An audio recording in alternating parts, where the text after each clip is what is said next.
Welcome, listeners, to another episode of Omnipresent Information Connection. This podcast is going to be following the Power of Prayer podcast, in which we talked about both the healing power of prayer and miracles.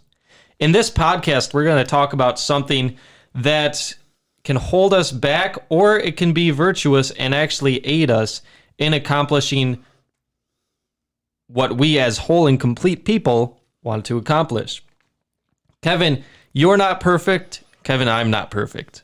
And an emotional release of anger is something that we've both done correctly and incorrectly in the past. So that's what we're going to be talking about today. Yes. Is the virtues and the vices of venting. The 3 V's. Mm-hmm. So the theory of catharsis suggests that venting one's anger will produce a positive improvement in one's psychological state. This is just to start it off, to get you a baseline understanding of what venting is, the theory of catharsis, releasing your anger so that you can improve your psychological state. It's like an emotional release so you don't have to carry that baggage anymore. Can be healthy. It sounds healthy, right? But it can also be unhealthy. So science is starting to catch up with what the Bible's taught in the past, which Bible says a wise man doesn't vent his anger, he holds it in until later. A wise man doesn't give vent to his anger. He allows himself to basically cool down from it.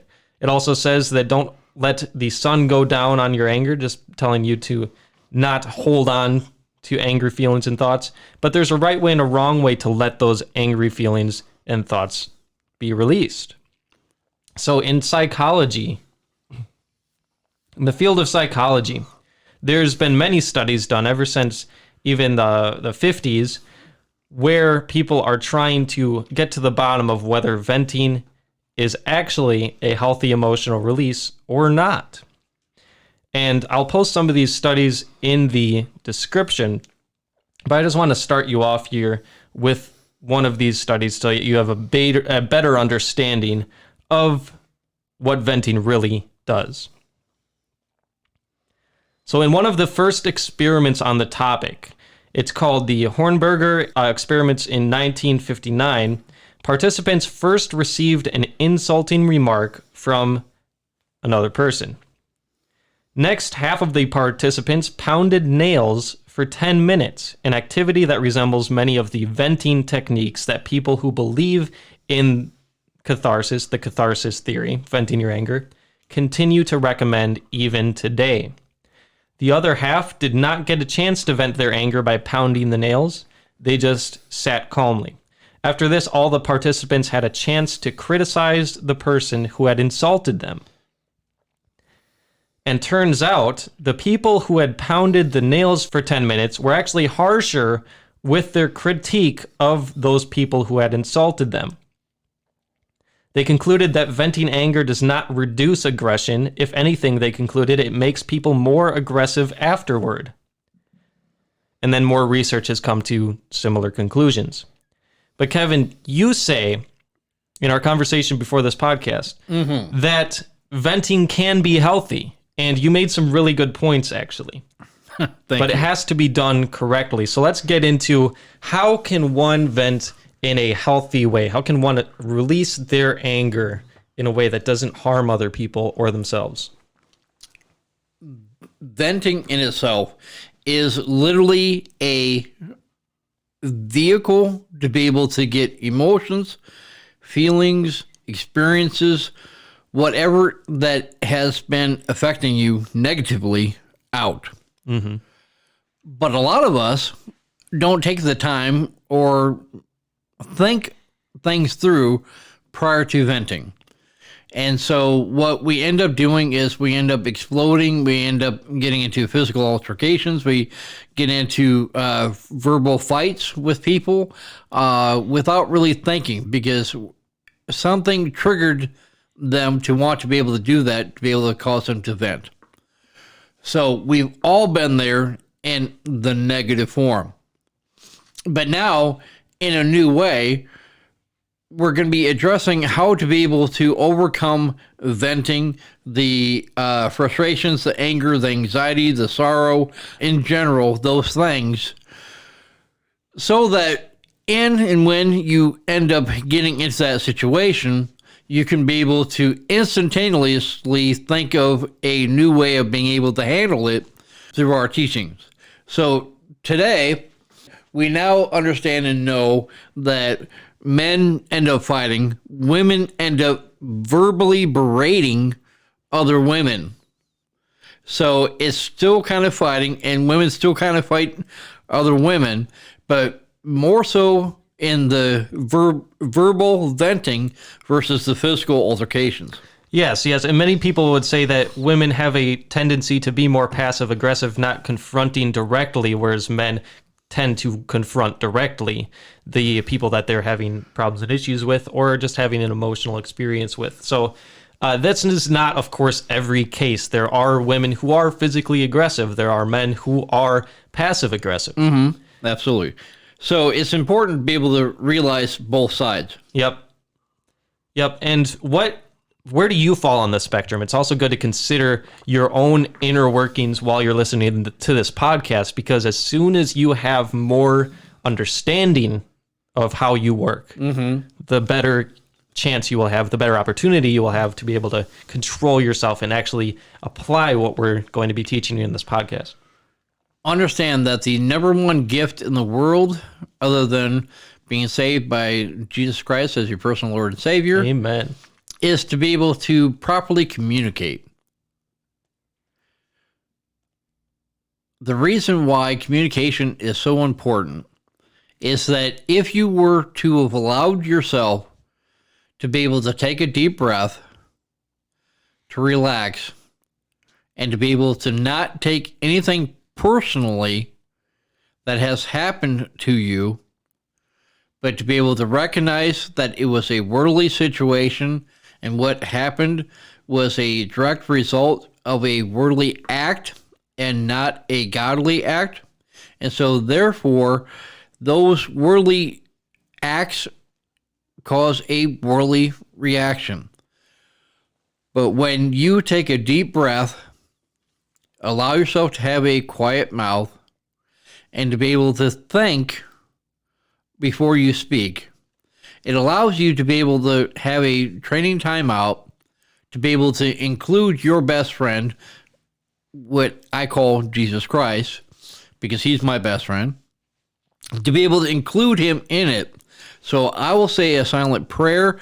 I will be able to literally, and you have to understand, is that this is not dramatized. It's just really quick. But I say just a quick prayer.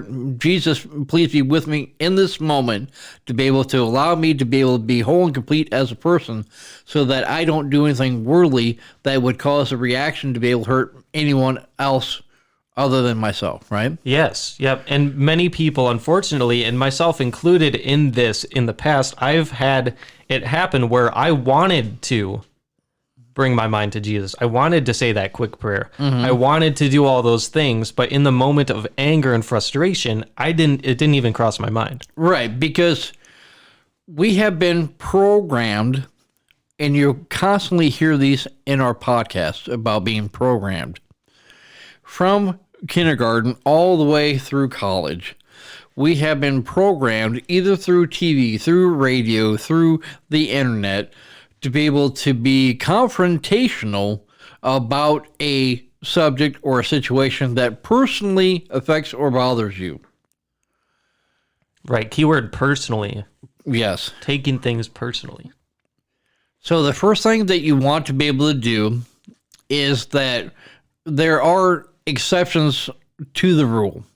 I want to be clear about that, because there are really violent, malevolent things that happen that cause a very violent emotional reaction.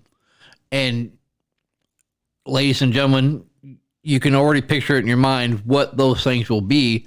I don't like being able to talk about it because it's one of the most ugliest things about humanity as a whole, right? So with that being said, is that you need to be able to take a deep breath. You need to be able to then have that quick prayer. if you're not walking with Jesus Christ, at least you're allowing yourself to have a training timeout. And that's what I call it, a personal training timeout, so that you can be able to gather your thoughts, because what you say is a manifestation in the flesh. That what you say can and will be held against you in a court of law. What you say and do can be held against you with Jesus Christ if you don't ask for forgiveness. And then third, most importantly, it can be held against you to a loved one, a family member, a friend, whomever it is, and you can literally destroy friendships. So it's hard, it's not easy, and I'm not going to kid you. Is that there are certain times to where you want, in a negative way, to be able to let someone know how you feel. But all that it does do is it puts you on the same level as them, if not lower, because you don't have a positive comeback to restore yourself once it's said. And why don't you have that positive comeback? Why can't you just keep going? If you were to be able to keep going, to be able to beguile, belittle, berate, right, in any way, bully, right, is that it takes you down a path or a pathway that has very serious repercussions. Yes, and that path is being taken in an out of control state. Yes. Which is kind of what I want to get towards here, is because when you're out of control, for example, in the experiment, the Hornberger experiments in 1959, they allowed these people to vent, half of these people, to vent by hammering nails, a very aggressive act. Now, you have to have a certain obvious level of control to be able to do that, but for the most part, it's a very brunt type of very aggressive physical act. And it's simulating kind of a flailing or an out-of-control, angry physical state, almost like similar to punching a pillow or doing something very sporadic in that way to get your anger out. There's that way of venting, and it can be verbal too, which is kind of what you're talking about here, Kevin. It's a verbal out-of-control state. Right. And so to be able to recognize, realize, and understand who's in control plays a big factor in how you communicate. Yep, because even in that angry state, if you recognize that you're more out of control than the one you're trying to confront, you're automatically put in almost a submissive, a mentality of submissiveness, and it makes you want to be even more aggressive because you realize that they've got the upper hand. Right.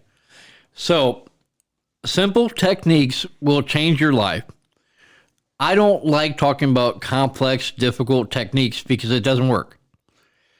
The common sense theory is that when you get lit up from the get-go, it's imperative that you can be able to keep a quiet mouth so that you can be able to hear, because what people forget all the time is that the other person that's doing the belittling, the beguiling, the berating, whatever negative conversation that's going on, they themselves have a personal issue that they are trying to protect from you knowing about.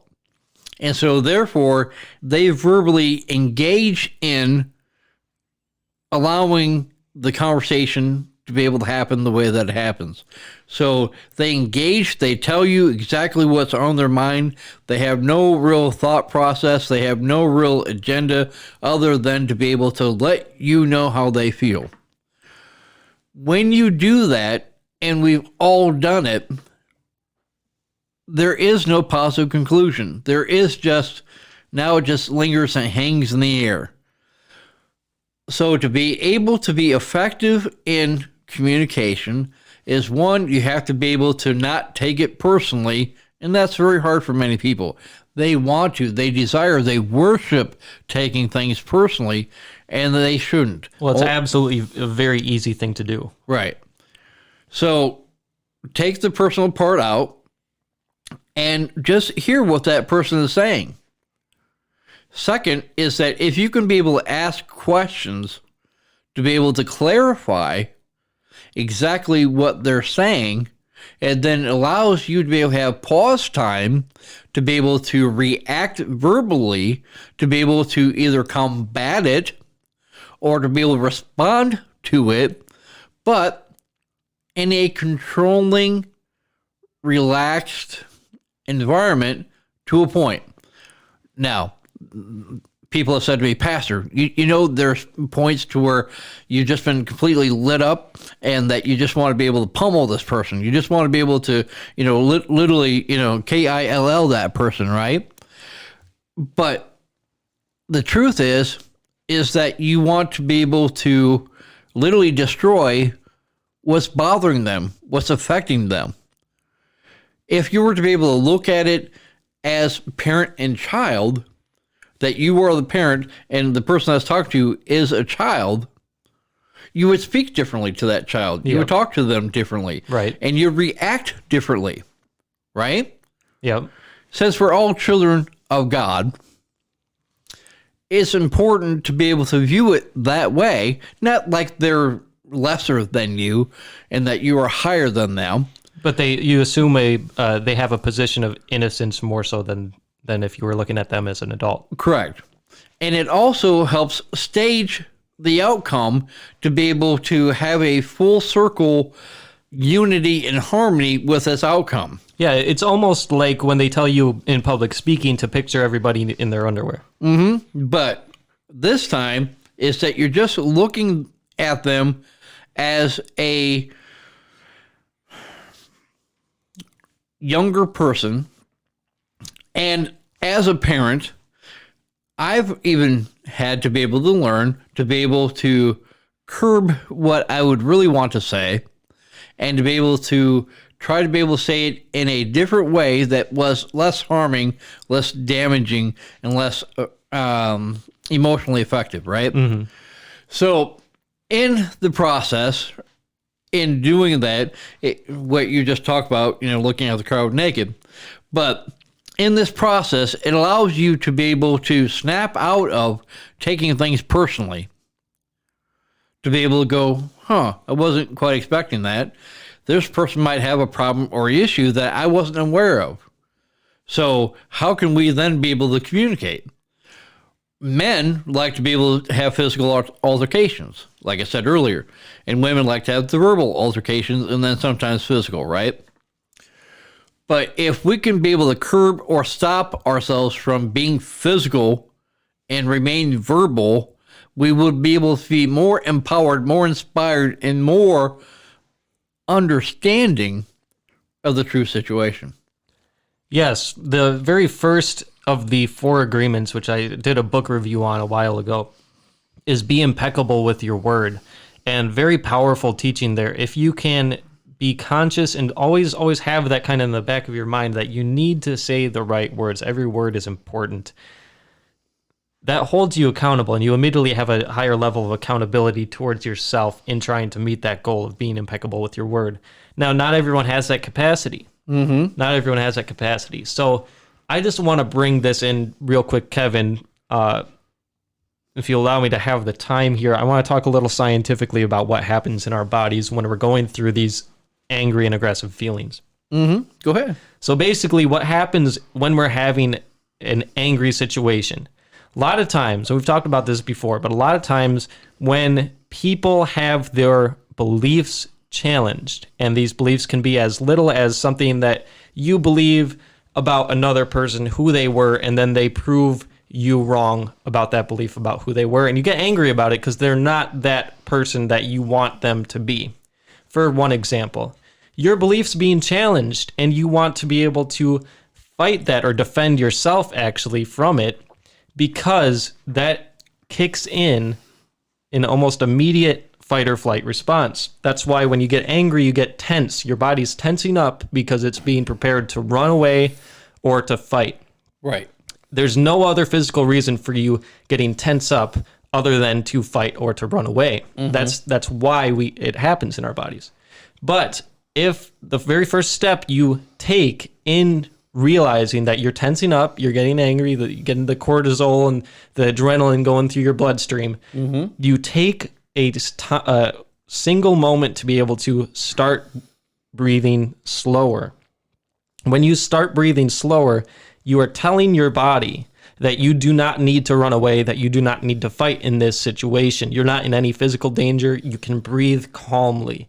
That breath, that slowing of the breathing, actually triggers in your body a response to those stress chemicals being pumped up, and it lessens them. So this is a very effective way to physically change what's going on internally. Now, you can still be thinking very aggressively. You can still be thinking very angrily, but at the very least, you have more bodily, physical control in that situation. So from there, what you do with that is the next step, and it's a very important one. And it can change depending on, what we've primarily talked about in this podcast up until this point is when we are actually confronting or have a confrontational experience with another person. But you can also vent when you're alone. You can also have pent-up anger from situations that have nothing to do with other people. Yeah, and let me just stop you right there. Just real quick. Yep. Because the greatest insight to private venting is that when you vent, you allow yourself to be able to get out all these negative emotions, feelings. I mean, there's all different types of techniques, but venting individually outside of anything else going on allows yourself to be able to get the recklessness out of your soul so that you can start to restore yourself to become whole. And so if you're going to vent, if you're going to be able to do any of these things, do it with some kind of a positive action. So again, guys will go to the gym, women will go to the gym, people will go for a run, people will be able to work around the house. There's all different kinds of things to be able to work through with. But the end result is don't stop on just the individual venting. You want to be able to work through it so you can be able to then talk to them at a later point, later time, to be able to help you both overcome it. Yes, and this is the next thing I want to get into for the conclusion of this podcast. We've got about 7 minutes left here. There's a communication aspect that we already talked about. Now, when you have an accountability partner, communicating with your accountability partner, it can be a spouse, it can even be Jesus Christ. If you have that accountability partner in your life, you cannot neglect the opportunity to be able to be held accountable in those situations so that your anger doesn't have to get off track and actually get you into an out of control state. So we had talked about 3 points prior to this podcast. Communication was one. So the first step is to be able to properly communicate. The second step is to be able to look through a new set of eyes to be able to see if they're having a situation on a personal level that really directly didn't really affect you or is an issue to you, but is something that you were unaware of, and that's why they're wanting to be able to vent at you, right? And then the third thing is that you got to be able to recognize whether it's truthful or perception. So many people get built up images in their mind about a scenario or a situation, i.e., like, oh, you're looking at my girl, or, you were basically saying this to someone or so-and-so, but it's all perceptive, because they weren't 100% part of the communication. So they get perceived ideas, is what I'm trying to say. Right, Noah? So first is communication. Second is the realization. And the third is the actual conclusion, the truth actually of what actually it is that is affecting them. Yeah, getting to the source, the bottom of what the real issue is. So getting to the bottom, getting to the source, it can be extremely helpful to have that teammate have a partnership with an accountability partner, someone that you care about in life, so that it's not just you, it's you with someone who supports you. Right. And so for me, being a pastor, is my best friend is always there 24/7, 365.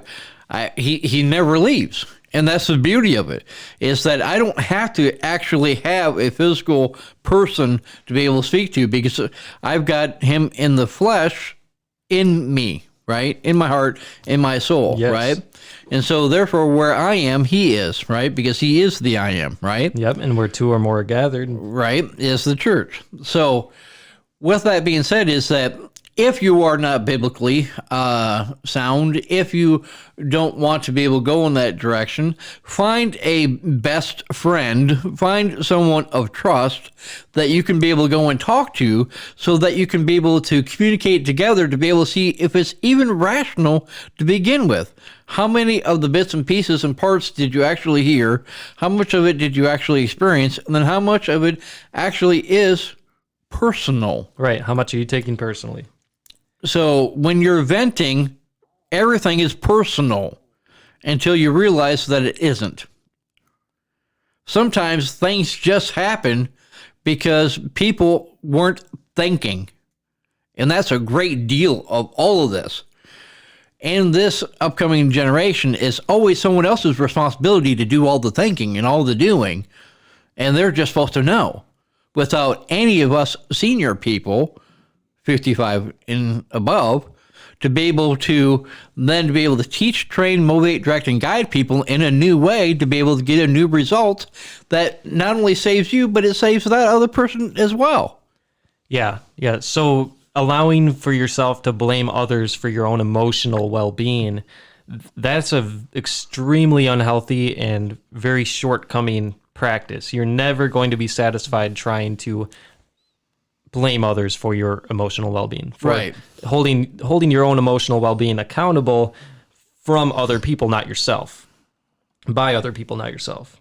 That's the whole point of not taking things personally. It's not to be able to numb yourself of these feelings. It's not to be able to have absolutely no emotional reactions whatsoever, but it's about accountability, because everything that's personal emotionally in your life is because of you, not because of other people. It's how you take it. It's how you deal with it. Right.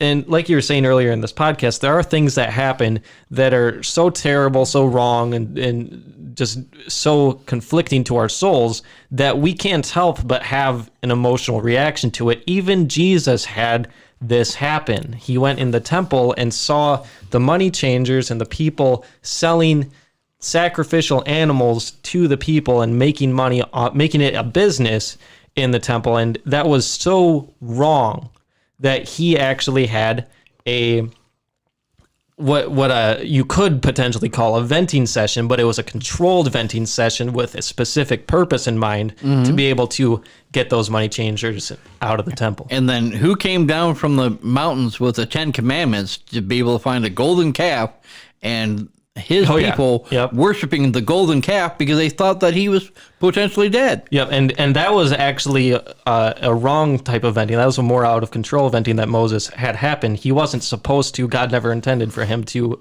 break those tablets. But the bottom line is that not only was he human, but he was disgusted because he had done everything that he knew possible to set the right example, and then come down out of the mountain with the truth, right? Just for his people to have broken them multiple times over in what they were physically and verbally doing at that moment. They were wanting him to be able to join him in that festive celebration of the golden calf. They're wanting him to be able to do all these other religious rituals. And So when that happened, he was so shocked, he was so devastated that the tablets broke, and he had to go back and then retrieve a second set to be able to then come back to be able to not have it happen ever again. So once you create the foundation, then you become unbreakable. So once you know your place, once you know the source of where the troubles come from, you will then be able to put your hands together and to be able to have it be in harmony and union with one another. And you yourself will be able to transform not only your life, but everyone else's life that you come in contact with.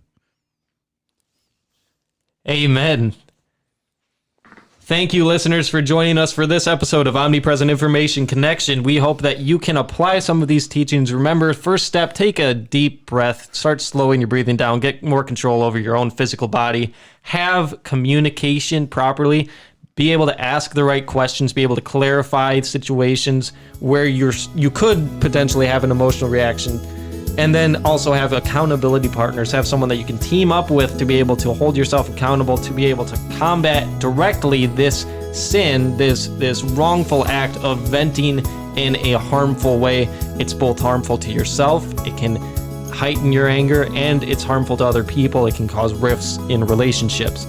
So venting is a very important topic to be able to understand, and we enjoyed being able to tell you about it in this episode of the OIC. We will meet you on the next podcast.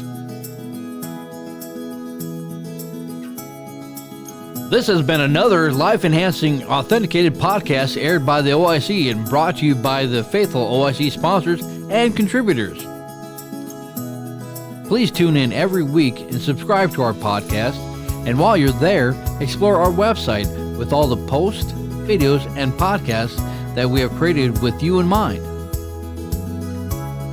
While you're on the journey through our website, you will see our Patreon page where you can become a faithful contributor yourself with the freedom to be a part of our team today. Thank you.